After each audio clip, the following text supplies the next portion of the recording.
Excellent. Thank you so much. Good morning, everyone, or good afternoon or good evening, depending on where you are in the world. Thank you so much for coming along to this talk, and thank you to the organisers for inviting me to give this keynote.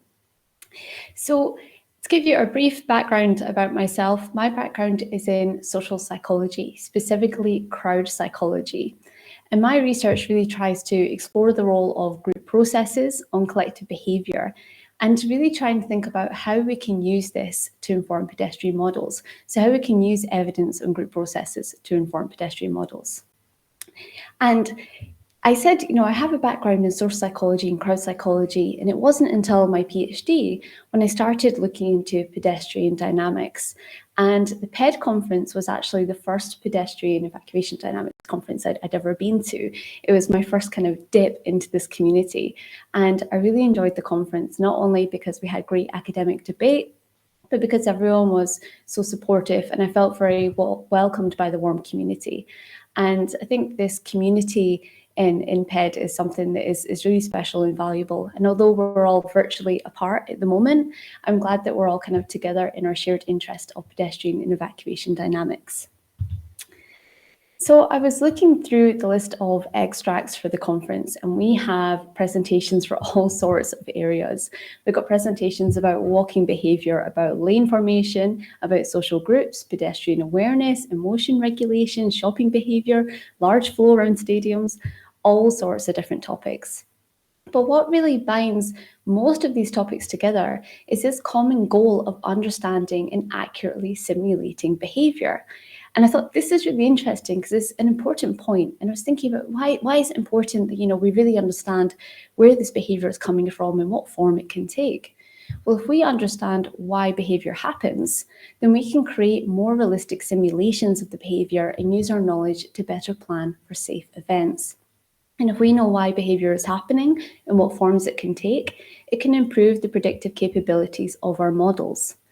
So it's really important that we get our models correct because they're used to, quite literally, to plan and monitor safety at mass events. So the better our models are, the better we can use them to enhance safety. And I think a key part of ensuring that we have accurate models is ensuring that they are based in evidence, so that if we're simulating collective behaviour, we know that it's come from research, we know where the behaviour is coming from and what forms it can take. And that is a key argument I want to make throughout this talk, is that we can create evidence-based research, evidence-based pedestrian models, and we can do this using interdisciplinary research. So as I mentioned, it was in my PhD that I first got into kind of pedestrian dynamics. And when I first got into this area, I really wanted to know what assumptions were being made about collective behaviour in current models. This was back in 2015. The landscape has changed since then, and I'll tell you more about that in a minute. But at the time when I was doing this review, I conducted a systematic review of 140 articles in the modelling literature to really look at the assumptions that they were making about collective behaviour, about crowds. And I found that broadly, the articles could be divided into 3 subtypes. So the first is what I've called the homogeneous mass approach. The idea here is that everyone in the simulation is exactly the same. There's nothing to kind of distinguish them as individuals. The idea here is that they're all acting exactly the same way. Then we have a massive individuals approach, and the idea here is the complete opposite of the homogeneous mass approach. It's where everyone is unique, everyone's acting as an individual. They might have individual characteristics or traits, but they're all acting independently. And then we have the small groups approach. So the small groups approach, the idea here is that we have groups of maybe 2 to 5 people who exist within the environment, but we don't have larger groups than that really. And the small groups approach can kind of be divided into further divided into 3 more subtypes. The first is what I call the large individual approach. The idea here is that we have multiple people. I'm just going to turn the volume down. Hang on here, so I can hear the chat going on. There we are. So The idea here for the large individual approach is that we might have 2 to 5 people who are kind of together as a group as they move through the simulation. And it's almost as if it's just one large individual kind of moving through. There's no real rationale for why they're a small group. It's just that we know that small groups exist in crowds, and so it's trying to simulate that. Then we have the leader-follower approach. So the idea of the leader-follower approach is that within the environment, you have leaders and followers, and the followers will follow leaders throughout their environment, throughout the simulation. There's maybe a little bit of basis on leadership that's kind of saying why people might follow leaders, but ultimately it's not really based in kind of research on empirical research on leadership. We'll come into more of that in a moment. Then we have the cognitive group approach. And I think this is a really interesting approach because within this cognitive group approach, we have some basis of commonality for people being in the same group. It might be they have a shared characteristic of some sort. And so there's a basis for this group membership.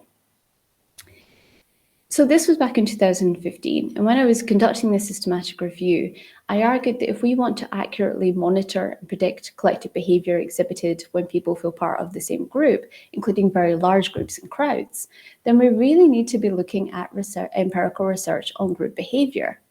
And we need to look at why the collective behaviour occurs, what sort of behaviour can emerge because of it, and incorporate this into our models.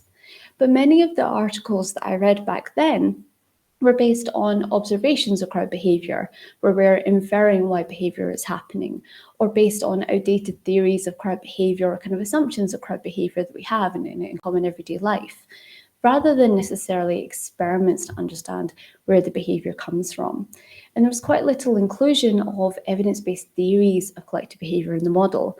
So that was in 2015. The landscape has rapidly changed since that review 6 years ago, and I cannot believe it was 6 years ago. So we're currently conducting a systematic review of agent-based models with these wonderful people in the slide to see whether these agent-based models include or formalize theories of group behaviour, specifically social identity theory and self-categorization theory, which I'm going to tell you all about in a moment. So I was really happily surprised when looking at the results from this review because so far 42 articles now include theories of group behaviour, either social identity theory or self-categorization theory. This is huge. That is a huge upsurge in the number of articles since 2015. And the articles cover topics such as social identification, the extent to which people feel part of a group, norms, looking at how what it means to be part of a group can govern behaviour, so many different topics that we've seen in crowd psychology. And so it's really interesting to see this upsurge, this interest in social identity theory and self-categorization theory. And I think it's because social identity theory and self-categorization theory can offer quite a lot to the modelling community.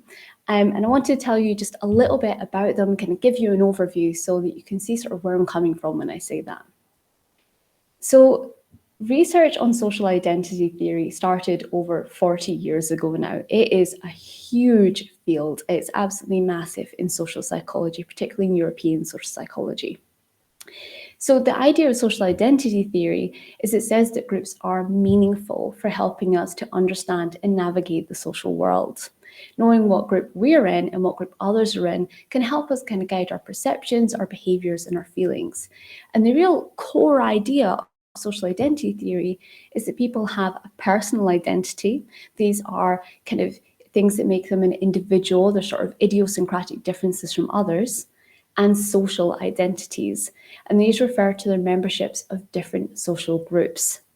So examples of social identities can include being a mathematician or a pedestrian modeler or a crowd safety planner, or even broader groups such as a member of a cycling group or a craft group. So to give you some examples, if we're looking at personal identities, I could say that I'm Anne. I have a squint in my left eye, especially when I'm tired. It is 9 a.m. on a Monday, so please don't look too closely right now. In terms of social identities, I am a social psychologist. I'm a lecturer at the University of Edinburgh. I identify as a member of that group. I'm someone who is against Brexit, for example. And we can understand our self-concept in terms of which identity is salient, is relevant at a particular time. And social groups can form a significant part of one's self-concept of telling us who we are and what we stand for. And they can render people as similar, in-group members, people who are in the same group as us, or different, people who aren't in our group, who are out-group members. And it's really important to understand when social groups exist, when people feel part of the same meaningful group, because it's the reason that we get different types of behaviour in different groups and crowds. So in crowd psychology, we tend to distinguish between physical crowds and psychological crowds. Physical crowds are where you have people who are at the same place at the same time, but they don't really have a sense of connectivity between them. They don't feel like they're part of the same group. They might be there with, the friends or the family that they arrived with, but there's no real connectivity amongst the people that are there in the crowd. In contrast, we have psychological crowds. So psychological crowds are where you have a crowd of people who feel like they're part of the same group. There's a sense of connection between those people in the crowd. And this difference, the feeling of being part of the same group, is the reason that we have differences between, say, pedestrians walking around a common area and a train station, as you see on the left there, as they're navigating around poster boards, and then between pedestrian modelers who are walking around a common area at a PED conference, as you can see on the right, and again, also walking around poster boards, but showing very different behaviour. So, fun fact, this was actually taken from the 2016 PED conference, I believe, and it contained, in the picture, you can see an incredible professor who taught me infinite amounts about pedestrian modelling. She's actually given keynotes at the PED previously, so 10 points if you know who that is, and I will reveal the answer at the end. And if you don't know who that is, you've been living under a rock, go look at the research. So anyway, the point is, it's commonality. It's this feeling of being part of the same group that can change the way we see others and interact with them. But how do we categorize ourselves and others into social groups? So for this is where self-categorization theory comes in. So self-categorization theory tries to explain how we categorize ourselves and others into groups. It talks about the process of depersonalization. This is the shift from the personal identity, the individual, the I, to the social identity, the collective, the we. And it says that as we move towards that social identity, we start self-stereotyping. And this is where we take on the norms and definitions of what it means to be part of that group, because groups have established norms and ideas of what it means to be a member of that group, what behaviour is acceptable or unacceptable, what we believe in, what we value. Now, a quick caveat, this isn't to say that we lose our personal identity or individual beliefs. All it's saying is that in this particular context, that social identity can guide our behaviour. So what's important to the group can also be important to us. And often we join the groups because those things are important to us anyway. So for those who are interested in modelling evacuations and emergencies, research from crowd psychology has suggested that common fate, this idea of having a shared threat, can create a shared social identity in emergencies. It brings people together as being part of the same group. For those who are interested in modelling behaviour at mass events, such as festivals or sports events, having a common experience or a common interest can also be a basis for assessing in-group membership, for seeing who is part of the group and who is not in your group. So there has been a huge amount of research into the effects that social identities can have on our behaviour and our feelings and our decision making. I wanted to give you just a brief snapshot of some of the research that I think might be interesting to modellers, but I'm very happy to talk more about this later, or even after, after the keynote's finished. So we know from research in social psychology and crowd psychology that groups have shared norms and values, ideas of what it means to be part of the group that guide behaviour. We have favourable opinions of in-group members. We tend to like people in our group more than people not in our group. And we're actually more likely to help in-group members as well. We're more likely to help people who we see as being in our group compared to people who aren't in our group or whose group membership we don't know. That's not to say we don't give any help to them, but we give more help to in-group members. And some research has suggested that in-group members may be perceived as less risky, as posing less risk to us. We think that, for example, sharing a bottle with an in-group member is less risky than sharing it with a stranger. Or it might be that we just care less about the risks that in-group members pose. And being with in-group members can have very positive emotional effects. So for example, being in a crowd and feeling like you're part of a group of the crowd can lead to feelings of positivity, and it's also been associated with feelings of joy. So there's a huge amount of research within social identity theory and self-categorization theory. And one argument I want to make is that we can use research and group processes in crowd psychology to inform models of collective behaviour. But as I said, there is over 40 years of research in this area, so how can we possibly begin to simulate all of that? Well, I don't think we can yet. We're not there yet. I think we're only just getting started, but it's really important to try if we want to create evidence-based models. There's so much that we can learn from theories of crowd psychology. They can tell us about factors underpinning collective behaviour in human crowds. But there are many, many factors that can influence collective behaviour. And if you ask a social psychologist for an answer about groups and group processes and behaviour, then you're likely to get an answer, it depends, because there are so many things that can influence it. In contrast to that, computer science really must rely on mathematical formulations in order to implement algorithms and keep models manageable. So you can see how these are kind of at odds with each other. We're only just starting to really boil down complex theory into something manageable that we can put into code. And a first step of interdisciplinary research on collective behaviour should be choosing a key area of focus. Decide what some of the fundamental building blocks of collective behaviour are and choose them as the main areas of focus, and then manipulate them to test their effects that can be put into models. And I recommend that we start with the basics, and I'll show you some examples of this a little bit later. But first, we've got a few more steps to discuss about how to conduct interdisciplinary research.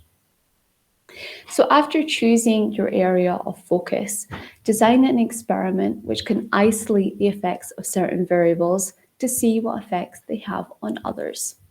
This is where, in my opinion, interdisciplinary research can really excel. I think this is where it shines the brightest and where we can learn so much from each other.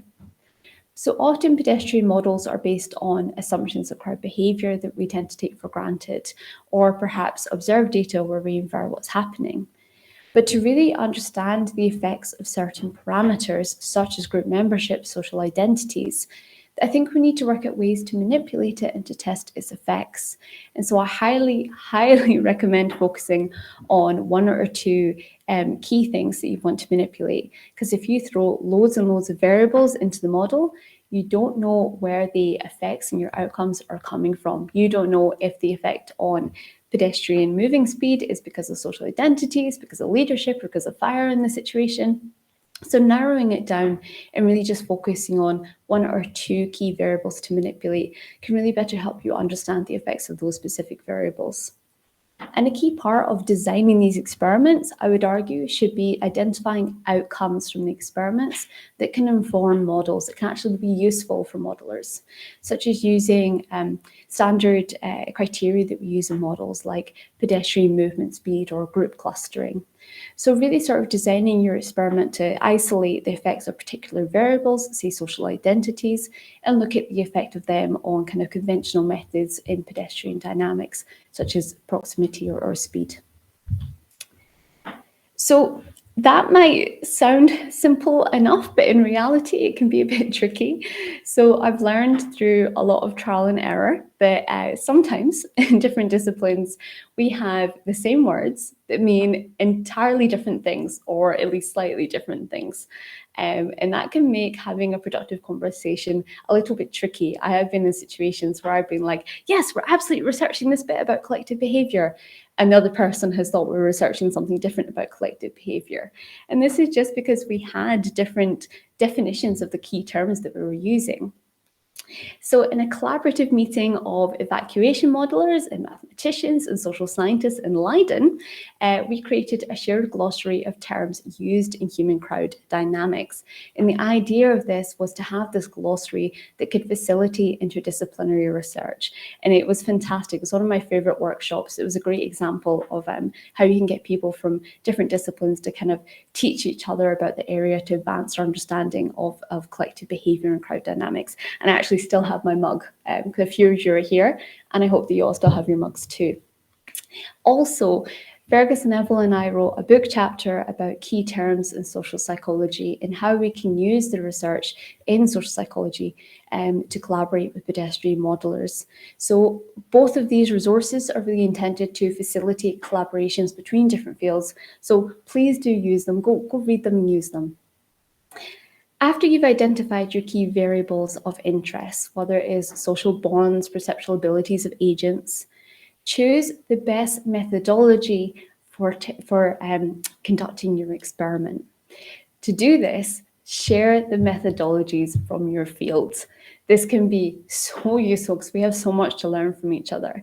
I have learned so much from pedestrian modelling methodologies about how to assess proximity between crowd members.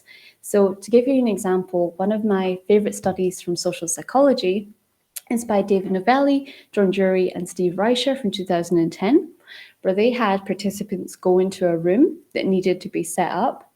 And they asked the participant to set up chairs in the room for the people that were going to be coming. And they told them that the people that were going to be coming were either in-group members, the same group as the participant who was setting up the chair, or out-group members, people who were in a different group. And what they found is that overall, participants who thought they were meeting a member of their own group, set the chairs closer to themselves compared to if they thought they were meeting an out-group member. And so this was a really nice study on the effect of social identities or group perception on personal space. And it was really nice how they managed to measure the distance between the chairs. But it's a very different thing to then assess moving crowds and look at the distance between moving crowds. So very luckily, Mikhail Seitz taught me about Voronoi diagrams. So he taught me how we can use Voronoi diagrams to sort of measure the space that pedestrians keep around them as they're moving through an environment. And I would never have heard about this if I'd just been talking to social psychologists. So I was so grateful to learn about them.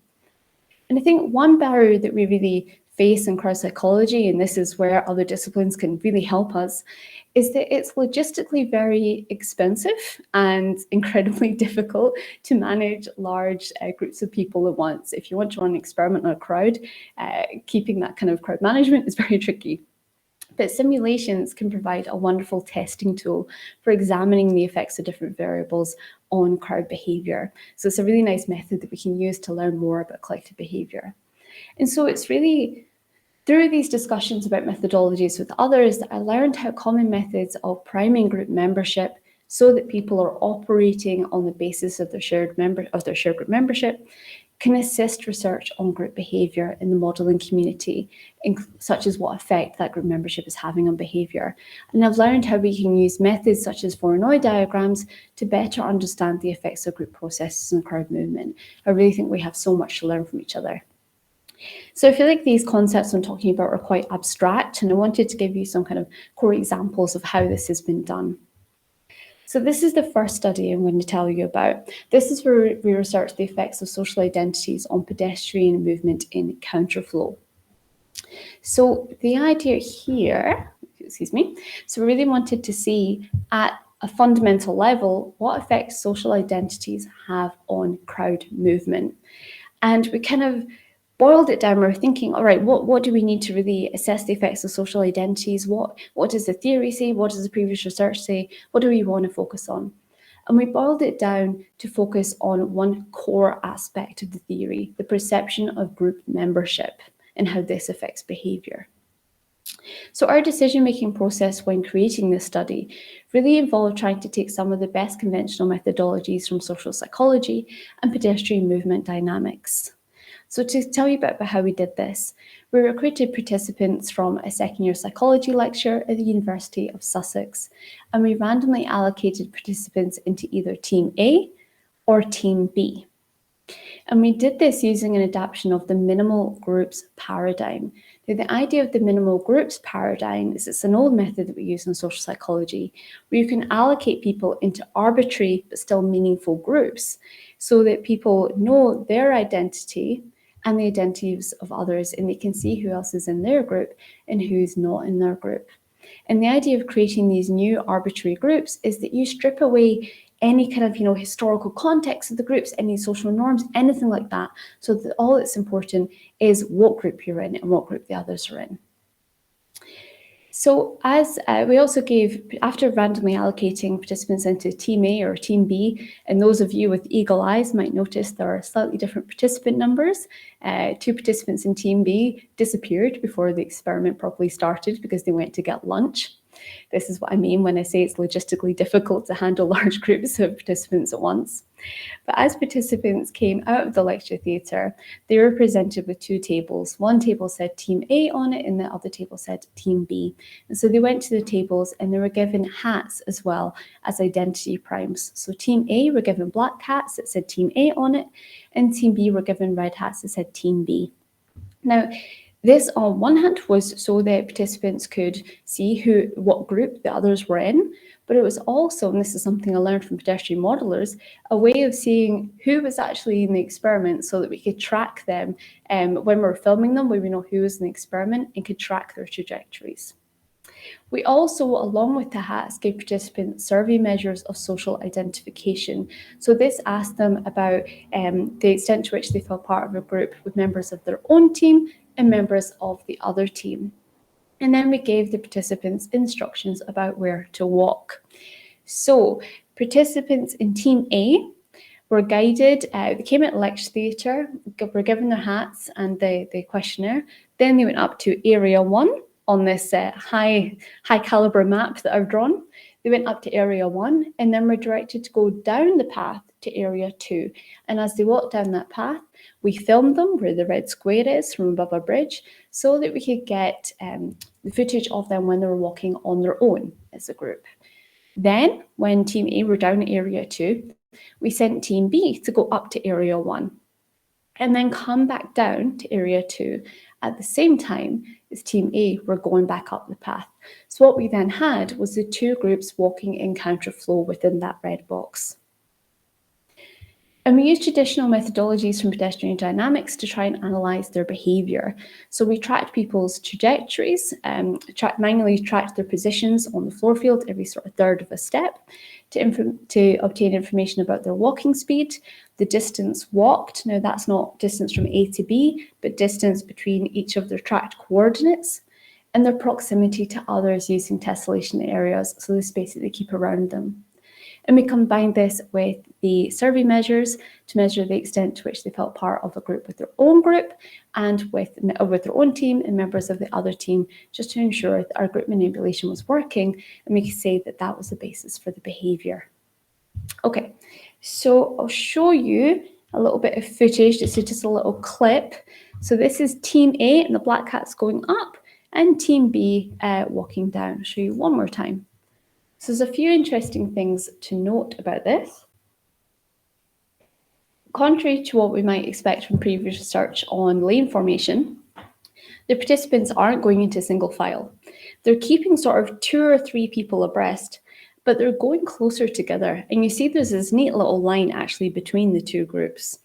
And on this side, on the grass, it's flat grass on the left, and only a tiny bit of a hill on the right, but they still stay on the path. So they're just kind of a few kind of prima facie observations. We checked our manipulation check. This was the survey measures of identification. What we found was that both groups rated that they felt significantly more part of a group with members of their own team than with the other team. So members of Team A felt like they were more in a group with the members of Team A compared to Team B. Members who were in Team B felt that they were more in a group with members of Team B than Team A. So this is good. People are having this bias towards their own group. And I'm not going to go through the results in fine detail, but the key point I kind of want to make here is that when Team A walk faster, they walk less distance, the distance between their coordinates, and maintained more space around them when they were walking alone than when the other psychological group was present. So when the other psychological group was present, Team B, they reduced their speed, they walked more distance to navigate around in-group members, and they moved closer together. Now, you might be saying, well, isn't that just because there was more people around that they kept less space around them? And that is a fair question. So we looked at this. We looked at people's tessellation areas according to the number of people who were in the environment at that time. And what we find is that very quickly people are getting into close formation.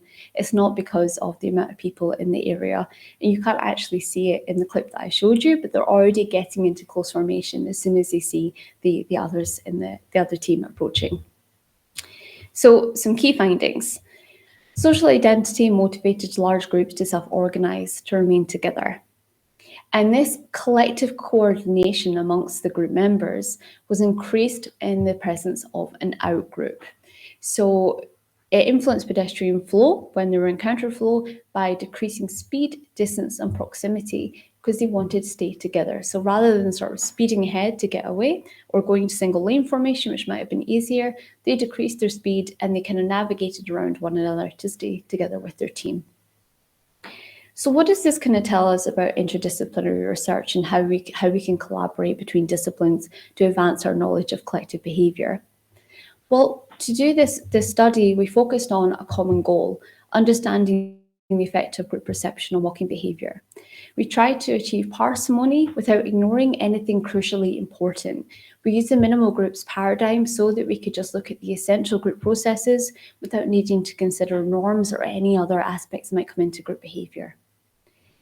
And we designed the experiment that could carefully manipulate our one variable of interest, the social identification, and we communicated effectively to learn new methodologies.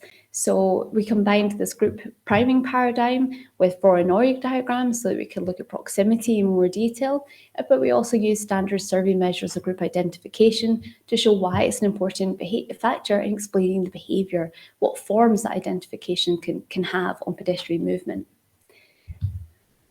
So I wanted to also briefly show you about some current work that we're doing. This is another example of interdisciplinary research, and this brings together methodologies from crowd psychology and evacuation modelling to try to understand the role of group processes, social identities, and response to threats in an evacuation scenario. I'm hoping this one will be of interest to the evacuation modelers. So it's part of a project called Perceived Threats and Stampedes, a relational model of collective fear responses, funded by the Economic and Social Research Council, and it's led by Professor John Drury at the University of Sussex. So the core question with our strand of this project is, who do we pay attention to in the immediate aftermath of an emergency, and how does this impact our evacuation behaviour? So previous research from social psychology suggests that in an emergency, we will look to in-group members for guidance of how to act, and we're more influenced by in-group members when making decisions. But this is largely based on retrospective accounts of decision-making and behaviour after the emergencies. And very little, although that's grand, very little research has really tested this experimentally to see what effect group processes can have on reactions in emergencies. So this is what we wanted to do. So here is our design. We recruited people who considered themselves to be very concerned about environmental issues, and we said it was for an urban navigation experiment. This is a decoy reason for the experiment so that we don't give the nature of the study away. So participants are presented with a virtual environment where an ambiguous sound goes off, and this ambiguous sound could be potentially threatening. They're then told by other members in the crowd that the noise was either a gunshot, a threatening noise, a door slamming, a non-threatening noise, or that they don't know what the noise was. This is a control condition. And crucially, we manipulate who the information comes from, either from a fellow environmentalist, someone who's an in-group member, or a stranger, someone whose membership they don't know. And for our dependent variables, our outcomes to look at the effect that the membership of the messenger and the interpretation of the noise was having, we tried to mix conventional areas of interest in social psychology and evacuation modelling. So we look at participants' intended response to the evacuation, their trust in the information about the noise, because previous research says we're more likely to trust information from in-group members, and perceived danger. Later on, we're going to do this in virtual reality. So we're going to be able to look in more detail at the effect of these manipulations on participant trajectories, so the direction of travel after the noise goes off, time to reach endpoint, evacuation time. And we'll also be able to use eye tracking methodologies to see who people are looking to in the immediate aftermath of the emergency, who they're attending to for guidance about how to act. So when we were creating this, we decided on our key variables of focus, the effect of group membership, and threat level on evacuation behaviour. We narrowed down our design to manipulate perception of group membership. So whether the interpretation of the noise was given by an in-group member or someone whose membership isn't known. And we gave 3 types of noise for different levels of danger. And we chose these dependent variables or outcomes because we wanted to get quantified measures of behaviour, such as time to evacuate, that we could use to inform evacuation models or test evacuation models against. And we communicated in our interdisciplinary team and we integrated common methodologies. So we used social psychology manipulations for group membership, but we created this interactive virtual scenario, common in virtual reality experiments from evacuation research that participants have to navigate. So really combining our methodologies to try and get the best of both worlds and using conventional methodologies that are respected in both disciplines because, of course, at some point we want to publish. So I realise I've talked a lot about kind of group priming and I told you a bit about the minimal group paradigm, but I wanted to give you a little more detail about how we did it in this study. So just want to tell you a little bit about the method in case you're interested. So we recruited people who considered themselves to be very concerned about environmental issues, as I've just mentioned. But then participants were assigned to either an in-group condition or a control condition that were randomly allocated. And in the in-group condition, the participants were told they were going to a rally on climate change, and the attendees had to wear red to represent the state of the climate emergency. And in this scenario that we've created before they actually go into the virtual scenario, they supposedly arrived early and they noticed that other activists are walking around wearing red before going to the rally. And we also asked participants to list down 3 things that they shared with the crowd as environmentalists. The idea here is we're really making their identities salient as people who are concerned about the environment, so that they're operating on that basis. In the control condition, they weren't given this information. We didn't manipulate the group membership. So after being primed to have a salient identity as an environmental activist or being in the control condition, and being able to see if others in the crowd are in-group members. So if you're primed to be the environmental activist, then you see the others wearing red, you know they're in-group. If it's a control condition, you don't know that. They're then asked to move through the virtual environment to find a newspaper. Now, this is a complete bogus task. This is just to get them used to the environment and also so that they can go to a particular area where then a noise goes off. So they're presented with a newspaper article that comes up, they see the headlines, and when they stop reading, it returns to this urban environment and they hear the ambiguous noise. And it's after this ambiguous noise that they are told from the other crowd members that it is a dangerous noise, the gunshot, a non-threatening noise, the door slamming, or a control, which is that they don't know what it is. So we're currently piloting this where the screen fades to black after the noise goes off and the participants hear information from others in the crowd about what the noise was. But in later versions, we're going to have participants continue the virtual environment to see their behavioural responses, including trajectories and evacuation time, so time to reach a particular point in the environment, and eye tracking as well to see who people are paying attention to. So what will this tell us? What can we say about interdisciplinary research from this experiment? Why am I showing you this one when we don't have any results to present yet? Well, I wanted to show you how we were our decision-making process as we created this experiment and what we want it to be able to tell us. So I think it shows nicely how we can carefully manipulate group membership and perceived threat and measure its effects on evacuation behaviour. But we can also use survey measures, these standard ones from crowd psychology, to gain a deeper understanding about why the behaviour is actually happening. So we've got this behavioural data and this self-report data. We know exactly what we manipulated and we can see the effects of it.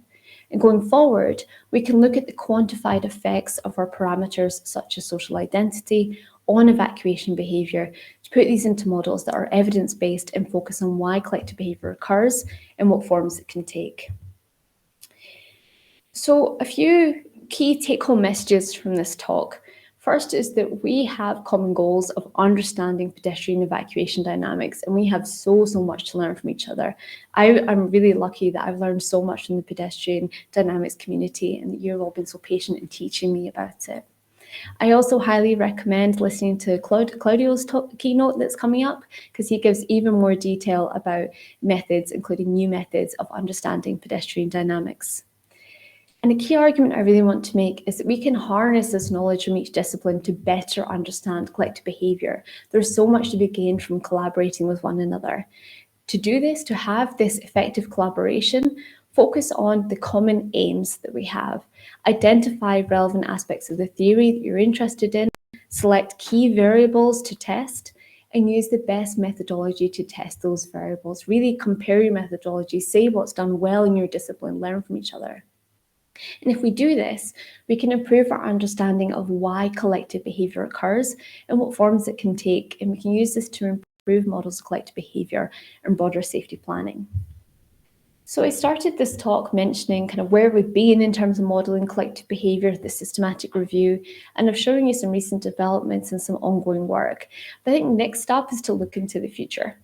So I'm really excited and also nervous because time has flown by so quickly that next month I get to start a 4-year fellowship, is to lead an interdisciplinary project which is titled Simulating the Impact of First Responder Communication Strategies on Citizen Compliance in Emergencies.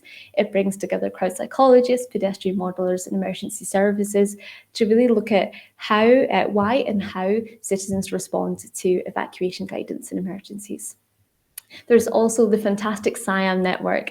This is a bunch of mathematicians, social scientists, modelers, all sorts of people who've come together because they're really interested in understanding the social identity approach and how we can put that into models.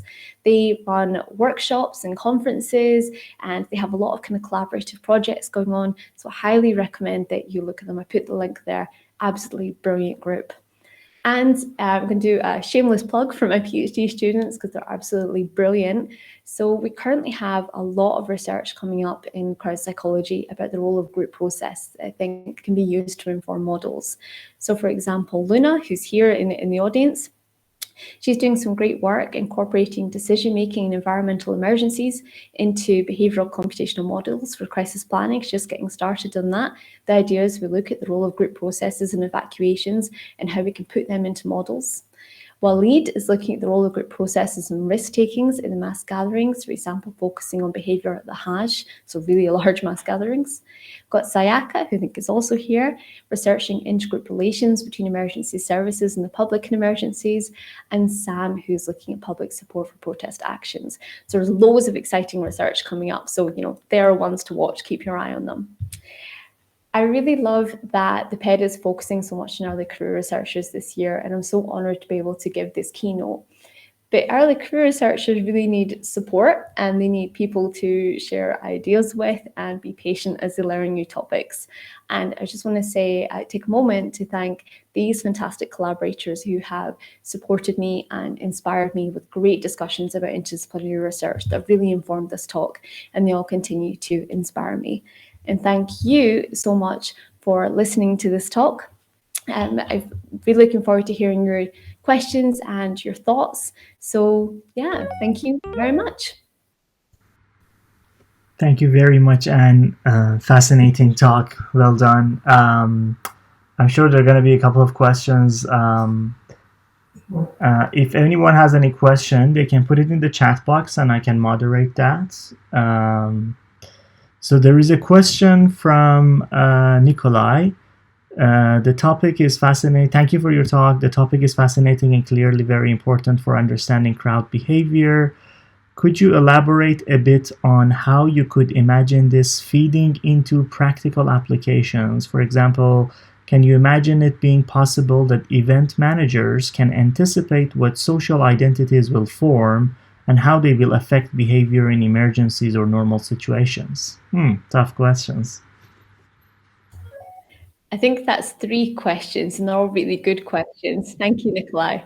I've just brought it up in the chat so I can look through it. So in terms of practical applications, can you imagine it being possible that event managers can anticipate what social identities will form and how they'll affect behaviour in emergency and normal situations? Yes, to an extent. So I think part of good safety management is understanding the crowd, understanding what kind of crowd you're going to be working with. So you might have very different behaviour in, say, a music festival that's for classical music and a music festival that is for rock music. And so I think what crowd planners can do is try to look at the groups that they're going to be facilitating the safety for and understand what kind of social norms might be present in that group. So what kind of behaviour is expected and anticipated to have a kind of enjoyable event, and then work with that. So realizing and factoring that into their planning to really look at what behaviour can we expect is going to come and how can we facilitate that safely. So for example, if you have a sporting event and people might be performing a Mexican wave, anticipating that's going to happen, knowing to look out for it and make sure that you're factoring it into your safety plans. So a lot of it really is about knowing the type of crowd that you're going to be working with. Absolutely. There's another question from Mohsen. Could you please clarify the difference between sharing an identity and belonging to a group? From a modeling perspective, the second is relatively straightforward and is often modeled as physically moving together or sharing similar destinations or perhaps even some model parameter values. Good question. That's a really good question. I think what you're really neatly touching on here is the difference between social identification and shared social identification. So social identification is identifying as a member of a social group. So it's that taking on the norms of the group, that sort of transition from the personal to the social identity. That's knowing what group membership you have, what group you belong to. Shared social identity, on the other hand, is more about the perception that everyone else feels part of that same group. So it's one thing to say, I identify as a festival attendee, but that's social identification. But shared social identification is saying that everyone else feels part of the same group at this festival, that we're here together. And so both of those are important for understanding where collective behaviour can come from. On one hand, it's that people identify as a group, and then there might be norms associated with that group that might be guiding them. There might be historical context that can be governing their behaviour. Share social identity. And so where you start to look at people who feel part of the same group. And so you might expect kind of collective behaviour coming from that feeling like they're part of the same group. Those expected norms will be on a larger scale. And we tend to expect support from in-group members. We tend to feel safer when we think we're with in-group members. So we see these kind of behaviours coming from the idea that we are with fellow members of our group. There's another question from Yanhi asking, thanking for your presentation. If pedestrians feel safe when they stay together, what do you think about the tendency of pedestrians to avoid congestion observed in many experiments? I think, a lot of the experiments that I've read anyway, and I'm not saying this is for all of them, a lot of the pedestrians aren't necessarily operating on the basis of feeling part of the same group. So it tends to be that people feel safer, even in high proximities, when they feel part of the same group. So there's been great work done by John Drury and Hani El-Nabulsi at the Hajj, where they found that people who felt part of a group with others in the crowd, they felt safer the more they identified, even in high densities. Whereas people who didn't feel like they were part of the crowd as much, they felt less safe in high densities. And so we see this difference depending on whether that kind of group membership is salient and important. And I think often when you see physical crowds where people aren't acting on that kind of group basis is where you see this more individual behaviour, this more kind of going in different ways. I think you've said here physically moving. I think that's a great example because it's a physical crowd. They might have the same destination, but they're not necessarily trying to get there together because they're not feeling part of the same group. That's right. Claudio is asking a question. You mentioned about designing experiments. Would you have any advice on how to prevent participants from learning? I think a common issue when analyzing crowd experiments is about whether the observed behavior emerged from learning or creating a group identity, or simply due to collective interactions. It's a really good question. I think there's a few different ways to answer this. I'm going to focus on the first bit, which I have any advice about how to prevent participants learning, because I think we need to think about what learning is here. Something we often focus on in social psychology is making sure that participants don't know the true nature of the study, so they're not then biasing their behaviour. So that's why we use things such as the deception of an urban navigation experiment that I told you about.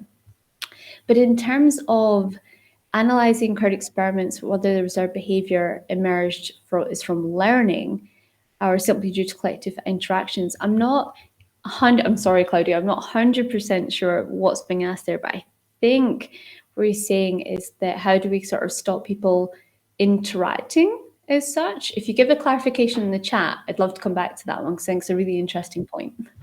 Okay. There's another question from Klaus. Was response time also a measurement taken when looking at the threatening and non-threatening events in groups? Yeah, we're going to look at response time. So when we get to the virtual reality version, participants will be able to respond, and we'll look at response time then. And we chose that because this is something that is often done in evacuation models. So it's something we wanted to measure what effects this kind of perception of the noise and who's giving information can have on that response time. Mm-hmm. Sounds great. If there is any, let me see, what time is it? We still have a few more minutes, but if there is any question, Armin is asking a question. Let's go for that. Social identity is a theory of social psychology. What other theories do you think would be interesting for our community? Yeah. It's a great question. So I've talked a lot about social identity theory and self-categorization theory. These are really, really broad theories that we've had about 40 years of research into, and there's also sort of subsets of research areas within that. For example, on leadership and identity leadership, people who are interested in leader-follower models, we really want to look at work on that. For example, Steve Reicher and Alex Haslam have written a lot on identity leadership. There are so many different facets of what we call the social identity approach that I think will be interesting. So that's me dodging a question about other theories, because I focus on the social identity approach because I think it's the best and most versatile in terms of understanding collective behaviour. There is a whole host of different areas within that, even looking at, for example, collective action, looking at riots, looking at conflict, looking at when people have contrasting identities that may be that may seem like they're difficult to integrate, and how we what behavior that forms. There's so much within it. So it depends what you're interested in. But if anyone, if you're doing a particular topic and you're interested in a kind of social psychology angle, please do drop me an email and I'd be very happy to send you literature or kind of guide you in a specific direction. And another question from Gerta is, do you have a way to validate the VR environment?